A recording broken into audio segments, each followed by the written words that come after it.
Hi guys! Hi everyone! Good evening! This is Manay Gina and welcome back sa aking YouTube channel. So guys, another mini vlog for today's video at ang ating pag-uusapan ay walang iba kung hindi si Kylin Alcantara. So alam naman natin guys na usap-usapan ngayon at may mga speculation na naglabasan na kesyo itong si Kylin at saka si Sandro Marcos is namamataan sa mamahaling bar na nagdi-date. So wala namang problema, hindi naman big deal kasi pareho naman silang single.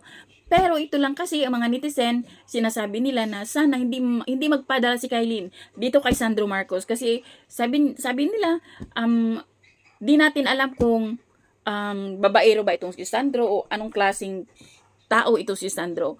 Pero yun nga, hindi natin alam kaya wag natin i-judge, 'di ba?